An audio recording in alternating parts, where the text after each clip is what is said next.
Assalamualaikum warahmatullahi wabarakatuh. Yang terhormat kepada Bapak, Ibu, dosen dan penguji, izinkan saya memperkenalkan diri. Nama saya Muhammad Hanafi dari Teknik Mesin Angkatan 2017. Di sini saya akan mempresentasikan seminar hasil saya yang berjudul Rancang Bangun Alat Pressure Swing Adsorption atau PSA skala laboratorium dengan media adsorben zeolit alam bayah teraktivasi. Oke.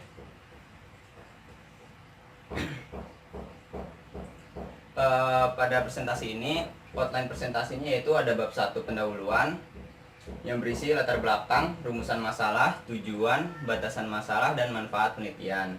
Yang kedua, bab 2 landasan teori berisi tentang zeolit, metode perancangan pulse and batch, PSA, dan bejana tekan. Yang ketiga, bab 3 metodologi penelitian berisi diagram alir dan penjelasan diagram alir. Yang keempat, bab 4 data dan analisa berisi zeolit yang dibutuhkan, pemilihan material, perancangan tabung adsorber dan tabung oksigen, serta rangka alat PSA. Yang terakhir yaitu bab 5 penutup, kesimpulan dan saran. Latar belakang. Banten merupakan salah satu provinsi yang memiliki potensi bahan galian non-logam, yaitu salah satunya zeolit. Nah, zeolit ini mempunyai struktur pori dan luas permukaan yang berfungsi sebagai adsorben. Nah, adsorben ini mampu mengadsorpsi molekul-molekul kecil sehingga dapat digunakan pada alat PSA untuk menghasilkan oksigen dengan cara menyerap nitrogen. Nah, selain itu untuk mengembangkan potensi zeolit alam bayah sebagai adsorben pada PSA dapat juga dijadikan alternatif cara untuk memproduksi oksigen di tengah pandemi COVID-19. Untuk rumusan masalah, bagaimana merancang alat PSA skala laboratorium dengan media adsorben zeolit alam bayah teraktivasi. Yang kedua, berapa kapasitas tabung adsorber dan tabung oksigen pada alat PSA. Untuk tujuan penelitian, untuk mendapatkan rancangan desain dan produk berupa alat PSA skala laboratorium dengan media adsorben zeolit alam bayah teraktivasi. Yang kedua, untuk mengetahui kapasitas tabung adsorber dan tabung oksigen alat PSA. Untuk batasan masalah yaitu yang pertama, alat yang dibuat yaitu PSA tipe single bed skala laboratorium. Analisa rancangan pada rangka alat PSA dan komponen alat PSA seperti shell, head, nozzle, skirt support pada adsorber dan tabung oksigen. Yang ketiga yaitu adsorben yang digunakan berupa zeolit alam bayah yang sudah dikalsinasi atau dilakukan pemanasan pada suhu tinggi. Yang keempat, tidak menghitung kekuatan pada sambungan las, dan yang terakhir tidak menganalisa proses adsorpsi gas pada sistem PSA. Untuk manfaat penelitian yaitu ada 3, dapat mengetahui bagaimana cara mendesain dan membuat alat PSA dalam menghasilkan gas oksigen. Yang kedua, dapat membantu meningkatkan potensi dari zeolit alam bayah dan mengoptimalkan pengembangan dan pemanfaatan zeolit alam bayah. Yang ketiga, dapat digunakan sebagai alternatif cara dalam memproduksi gas oksigen di tengah pandemi COVID-19. Pertanyaan yang kedua yaitu bab 2 landasan teori. Nah, zeolit ini merupakan mineral yang terdiri dari mineral aluminium silikat yang terhidrasi atau dihilangkan kadar airnya, yang mengandung kation alkali atau alkali tanah.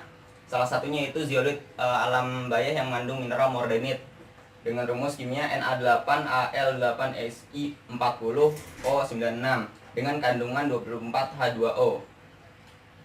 Zeolit ini memiliki beberapa sifat. Yang pertama, dehidrasi, adsorpsi, penukar ion, katalis, dan penyaring atau pemisah. Zeolit terdiri dari 2 jenis yaitu zeolit alam dan zeolit sintesis. Nah, zeolit sintesis itu sendiri ada jenisnya lagi. Yang pertama, zeolit silika rendah, silika sedang, silika tinggi, dan zeolit silika tanpa ada kandungan aluminium.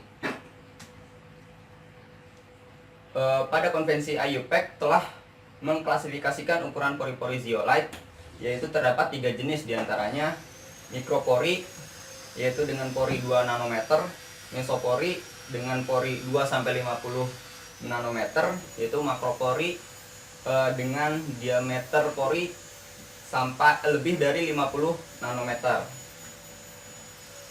Untuk menambah kualitas zeolite dapat dilakukan aktivasi. Nah, aktivasi ini ada dua, baik secara fisika maupun kimia. Nah, secara fisika itu dilakukan dengan cara kalsinasi atau pemanasan pada suhu tinggi, dan secara kimia itu dengan larutan asam dan basa. Nah, sebelum dilakukan proses aktivasi ini, zeolite harus di screening menjadi butiran-butiran dengan ukuran mesh tertentu. Nah, selanjutnya itu ada metode perancangan Pal and Batch yang akan digunakan pada penelitian ini. Nah, metode perancangan Pal and Batch ini ada 4. Yang pertama, perencanaan dan penjelasan tugas. Yang kedua, perancangan konsep. Yang ketiga, perancangan bentuk. Dan yang keempat, perancangan detail. Nah, perancangan dan penjelasan tugas ini itu menentukan spesifikasi dari alat. Yang kedua itu perancangan konsep, itu menentukan spesifikasi dari suatu prinsip konsep dari produk tersebut. Yang ketiga, perancangan bentuk ini spesifikasi layout awal dan akhir dari suatu produk. Dan yang keempat, perancangan detail, yaitu spesifikasi dari suatu produk di mana ada gambar detail dari suatu produk tersebut. Selanjutnya itu ada PSA atau Pressure Swing Adsorption. Nah, PSA ini merupakan salah satu teknologi yang digunakan untuk proses memurnikan oksigen dari udara sekitar. Nah, biasanya PSA ini menggunakan adsorben zeolit alam maupun zeolit sintesis untuk mengadsorpsi nitrogen atau N2. Nah, proses PSA itu menggunakan tekanan, baik tekanan rendah ataupun tinggi. Nah, proses swing itu merupakan proses perubahan dari tekanan tinggi menuju tekanan rendah atau tekanan atmosfer. Nah, secara singkat PSA ini ada 4 siklus. Secara singkat PSA ini ada 4 langkah proses dalam satu siklus. Yang pertama itu proses presurisasi atau proses penaikan tekanan udara yang dialirkan dari kompresor ke dalam tabung adsorber. Nah, yang kedua itu proses adsorpsi, yaitu proses penyerapan molekul N2 di dalam zeolit. Lalu udara yang telah dihasilkan yang melalui zeolit itu dialirkan menuju tabung oksigen sebagai produk. Nah, yang keempat itu proses yang ketiga itu proses depresurisasi atau penurunan tekanan sampai pada tekanan atmosfer untuk melepaskan molekul N2 yang terjerap di zeolit. Nah, yang terakhir itu proses purging atau proses mengalirkan sebagian produk O2 ke dalam tabung adsorber untuk mendorong molekul N2 yang masih terjerap. Nah, selanjutnya itu ada bejana tekan. Nah, bejana tekan ini merupakan salah satu unit tertutup di mana tekanan terjadi di dalam ataupun di luar. Nah, bejana tekan ini paling sering digunakan dalam industri sebagai alat penukar panas, reaktor, tangki penyimpanan, dan lain-lain. Salah satunya digunakan pada pressure swing adsorption atau PSA. Nah, bejana tekan ini dirancang berdasarkan beberapa beban. Nah, beban yang pertama itu tekanan desain, beban mati, beban angin, beban gempa, beban temperatur, beban perpipaan, dan beban kejut.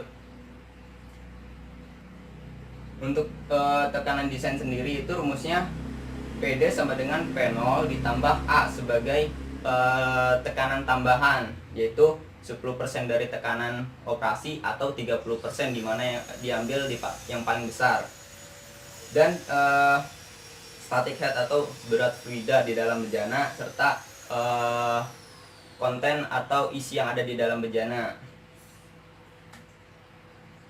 Nah, dari sekian banyak beban tersebut, banyak kombinasi yang berbeda dari beberapa beban di atas. Nah, perancang harus memilih beban yang tepat untuk meminimalisir biaya serta keamanan agar bejana lebih aman. Nah, selanjutnya itu ada diagram alir. Nah, diagram alir ini yang pertama itu penentuan requirement list. Nah, langsung saja dijelaskan pada slide selanjutnya. Nah, penentuan requirement list ini merupakan voice of customer atau suara dari customer, yaitu berupa harapan dan kebutuhan, demand atau wish. Di sini requirement list yaitu terdapat fungsional, geometri, energi, material, pembuatan, operasi, keamanan, perawatan, dan biaya, dan masing-masing mempunyai subkategori dari listnya. Nah, selanjutnya itu menentukan skala prioritas. Nah, skala prioritas ini merupakan kategori requirement list yang berupa keinginan atau wish. Nah, skala prioritas yang pertama yaitu dimensi optimal dan ekonomis, dan yang kedua tekanan operasi optimal, dan yang ketiga produk berupa oksigen kurang lebih 90%. Nah, selanjutnya itu membuat host of quality atau HOQ, dimana untuk menentukan spesifikasi dari suatu produk. Nah, di sini didapatkan spesifikasi alat PSA dari HOQ tersebut, yaitu tekanan operasi 1-7 bar, kemurnian produk oksigen kurang lebih 90%, kapasitas absorber yaitu 2-2,5 kilo, dan yang keempat yaitu dimensi optimal dan ekonomis. Nah, adapun konsep desain dari alat PSA ini yaitu pertama ada udara mengalir ya, dimasukkan untuk fungsi pertama, yang fungsi kedua diseparasi, dan yang ketiga dikeluarkan. Nah, masing-masing fungsi itu terdapat subfungsi atau tingkatan. Nah, yang tingkatan yang pertama itu dimasukkan. Nah, dimasukkan ini ada 3 subfungsi, yaitu dikompres, difilter, lalu laju aliran diatur. Nah, yang kedua yaitu subfungsi yang kedua yaitu atau tingkat kedua disparasi. Nah, proses parasi ini N2 diabsorpsi, terus O2 dikeluarkan atau dimasukkan ke dalam tabung oksigen. Nah, yang subfungsi tingkat ketiga ini dikeluarkan. Terdapat subfungsi lagi yaitu O2 ditampung dan N2 dikeluarkan atau dilepaskan ke udara sekitar. Nah, selanjutnya itu menentukan varian terbaik. Nah, di sini varian terbaiknya ada di sini ada varian yaitu 4 varian, di mana jika dikombinasikan menjadi 16 varian. Nah, 16 varian ini nanti harus dipilih salah satu varian yang terbaik. Nah, penentuan varian terbaik itu digunakan tabel berupa solusi varian untuk alat PSA dengan mempertimbangkan kompatibel untuk fungsi secara keseluruhan, memenuhi kebutuhan spesifikasi, secara prinsip dapat diwujudkan, safety dan lebih sederhana, serta informasi memadai.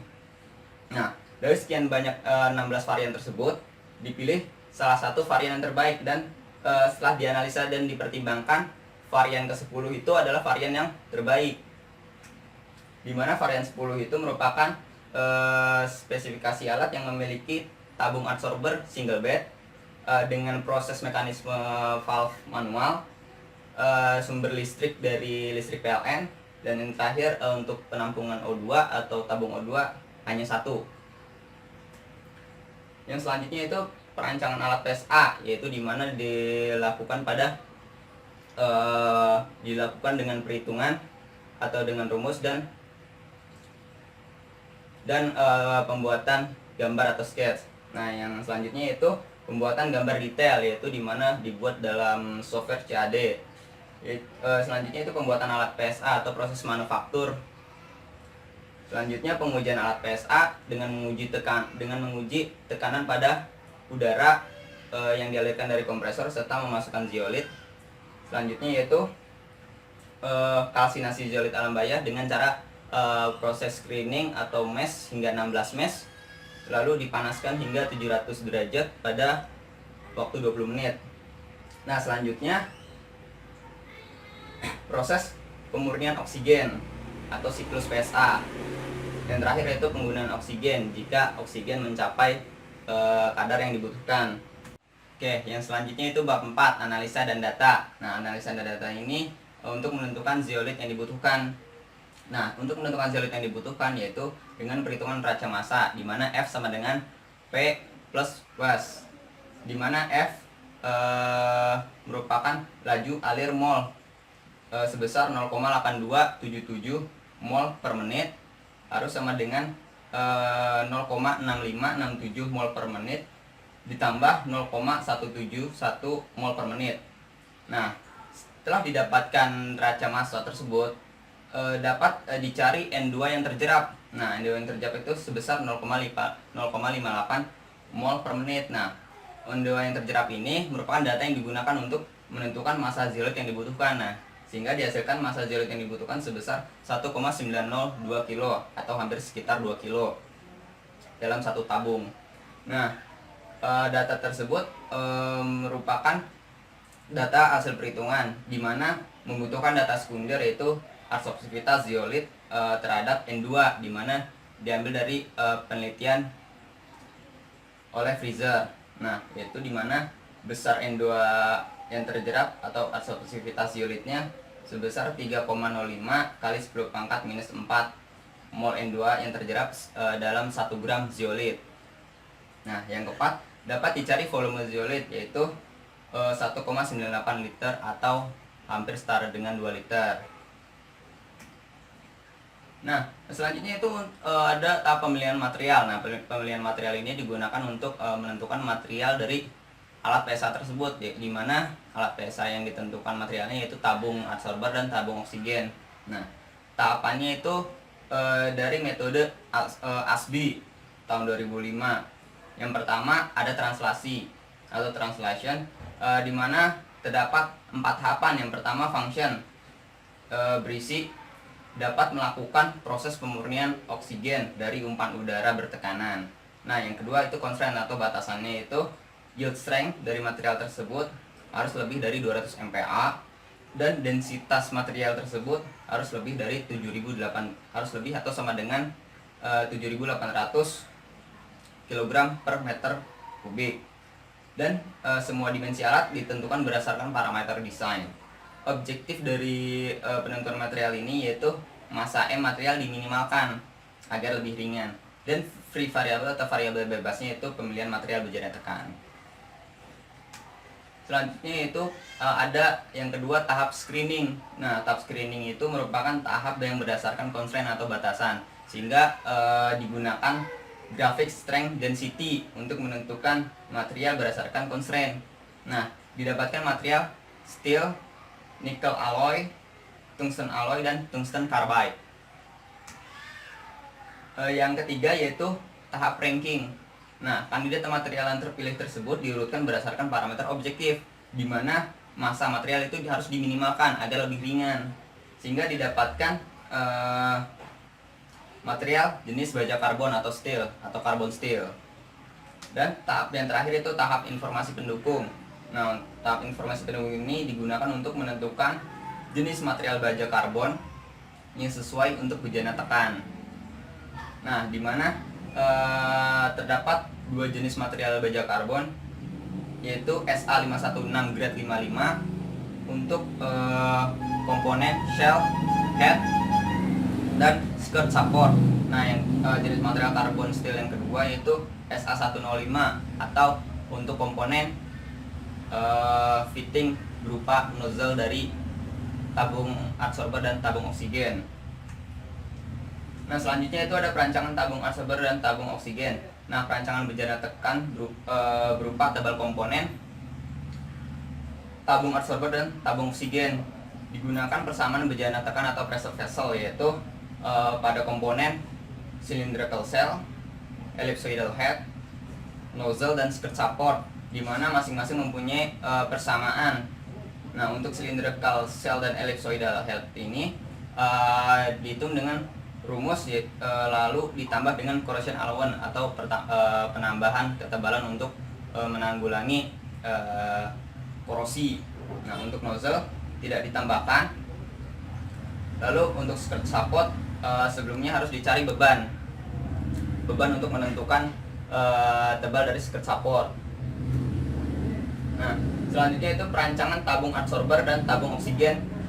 Selanjutnya itu hasil perancangan komponen bejana tekan berupa tabung adsorber dan tabung oksigen. Ini memiliki dimensi yang sama. Jadi untuk komponen yang sama ini berupa shell, head, nozzle, dan skirt support, di mana diameter sel diameter dalam sel itu yaitu 94,4 mm dengan ketebalan 2,3 mili. Dan untuk ellipsoidal head memiliki tinggi 23,6 mili dengan ketebalan yang sama itu 2,3 mili dan diameter yang sama 94,4 mili untuk diameter dalam. Nah, selanjutnya itu komponen nozzle. Nah, komponen nozzle ini untuk ulir dalam itu jenisnya M20 kali pitch-nya 1,75 dengan diameter luar 28,58 serta tinggi nozzle yaitu 47,63 mm. Selanjutnya itu komponen skirt yang keempat, memiliki ketebalan yang sama dengan shell dan head yaitu 2,3 mili dan diameter dalam 94,4 mili dengan tinggi 40 mili. Perancangan tabung adsorber dan tabung oksigen selanjutnya itu hasil perancangan bejana tekan berupa tabung adsorber dan tabung oksigen memiliki tegangan, displacement dan safety factor sebesar, di mana tegangan hasil perhitungan yaitu 36,22 3622 psi, sedangkan hasil simulasi sebesar 3743,2 psi. Nah, dari dua hasil tersebut terdapat persen kesalahan di mana sebesar 3,34%, yaitu masih kecil dan masih dapat diterima. Yang kedua itu hasil simulasi displacement yaitu maksimumnya itu sebesar 0,01536 mili. Nah, yang terakhir yaitu safety factor atau faktor keamanan yang dihasilkan sebesar 8,3, yaitu masih besar. Artinya bejana tekan tersebut masih sangat aman untuk digunakan pada tekanan desain 133 psi. Selanjutnya itu menentukan kapasitas tabung adsorber dan tabung oksigen yaitu sebesar, yang pertama kapasitas massa pada tabung adsorber yaitu sebesar 1,902 kilo atau hampir 2 kilo. Nah, yang kedua kapasitas volume pada tabung oksigen yaitu sebesar 2,202 liter. Nah, selanjutnya untuk simulasi tegangan pada rangka alat PSA yaitu untuk tegangan maksimumnya itu 17,5 MPa. Nah, simulasi selanjutnya yaitu simulasi displacement dengan displacement maksimum yaitu 0,09 mm dan simulasi faktor keamanan yaitu sebesar 15 ya. Jadi masih sangat besar dan masih sangat aman untuk digunakan pada beban seberat 120 Newton atau 12 kilo. Nah, kesimpulannya yaitu yang pertama, perancangan ini atau rancang bangun alat PSA ini menggunakan metode CFD atau perancangan pada pal and batch dengan menggunakan persamaan komponen bejana tekan serta proses simulasi dilakukan pada software CAD. Hasil perancangan ini didapatkan parameter berupa diameter dalam, diameter luar, tebal dinding, tinggi, dan ulir dalam. Nah, untuk shell memiliki diameter dalam 94,4 mili, tebal dinding 2,3 mili, tinggi shell yaitu 283,2 mili dan tidak ada ulir. Untuk ellipsoidal head itu memiliki diameter dalam 94,4 mili sama dengan shell dan memiliki ketebalan yang sama juga 2,3 mili dan memiliki tinggi 23,6 mili.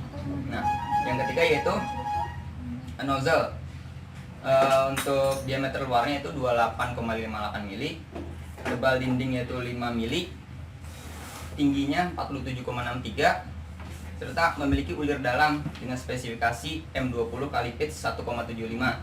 Nah, komponen yang terakhir yaitu skirt support, di mana diameter dalam 94,4 mili, tebal dinding 2,3 mili, tingginya 40 mili dan tidak ada ulir dalam.